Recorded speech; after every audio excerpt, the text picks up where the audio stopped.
Whitewashing Emperor Ashoka. To start with, the Ajivikas were adherents of a Nastika school of thought in Hinduism which believed in absolute determinism, an atheistic school which rejected the authority of the Vedas, but believed that in every living being is a formless Atman. It was a near-dominant school at one time in India. The great Bindusara of the Mauryan Empire, which controlled up to 40% of the world's population at the time, was an Ajivika follower. His son Ashoka, who was a much-renowned figure as a great pacifist, supposedly after converting to Buddhism, ordered to kill all the Ajivikas in Punjravardhana, enraged at a picture that depicted Gautama Buddha in a negative light. Around 18,000 followers of the Ajivika sect were executed as a result of this order. This is the first known instance of large-scale religious persecution in Indian history. In another incident, a Jain devotee was found in Pataliputra drawing a picture showing Buddha bowing to a Jain Tirthankara. Ashoka ordered him and his family to be locked inside their home and for the building to set alight. He then ordered that he would pay 1 dinara in exchange for every decapitated head of a Jain. The carnage only ended when someone mistakenly killed his only surviving brother, the Buddhist monk Ashoka, also called Tissa. Source to above two claims. John S. Strong, 1989. The Legend of King Ashoka, a study and translation of the Ashoka-Vedana. Motilal Banarsidass Publ, page 232. ISBN 978-81-208-0616-0. This was how he came to power. In 274 BC, Bindusara suddenly fell ill and died. The Crown Prince Sushima was away fending off incursions on the northwestern frontiers and rushed back to Pataliputra, the royal capital. However, on arrival he found that Ashoka, one of his half-brothers, had taken control of the city with the help of Greek mercenaries. It appears that Ashoka had Sushima killed at the eastern gates. This was followed by 4 years of a bloody civil war in which Ashoka seems to have killed all male rivals in his family. Buddhist texts, which may not be accurate, mention that he killed 99 half-brothers and only spared his full brother Tissa. Hundreds of loyalist officials were also killed. Having consolidated his power, he was finally crowned emperor in 270 BC.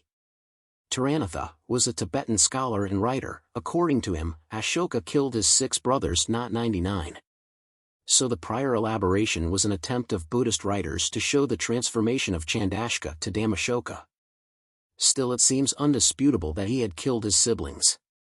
Source: Singh, Upinder, 2008, A History of Ancient and Early Medieval India, From the Stone Age to the 12th Century, New Delhi, Pearson Education, ISBN 978-81-317-1120-0.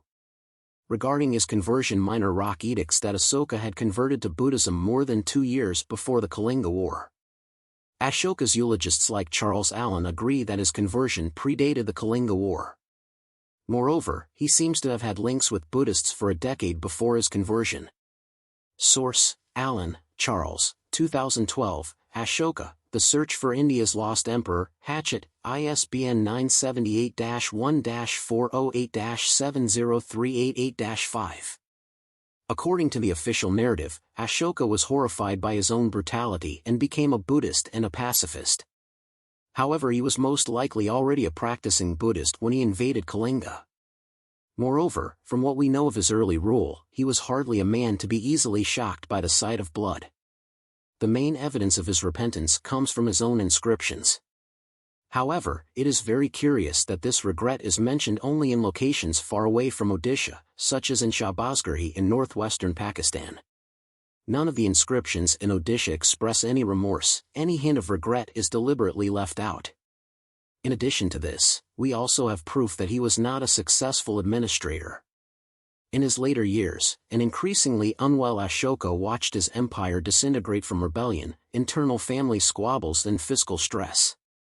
While he was still alive, the empire had probably lost some of the northwestern territories that had been acquired from Seleucus.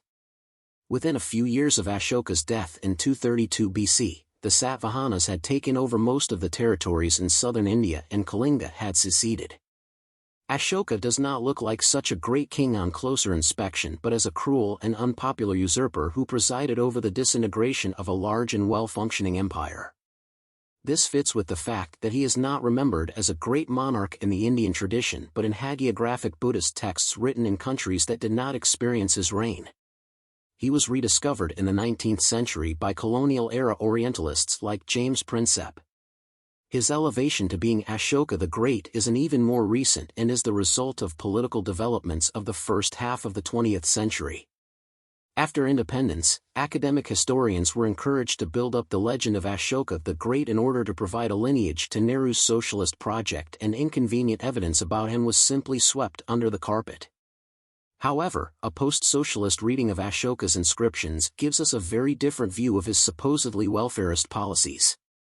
For instance, for the first time in Indian history he created a large cadre of a special group of officers called Dhamma Mahamatras who were supposed to ensure that all subjects adhered to a code of conduct, including several stipulations on what people should eat.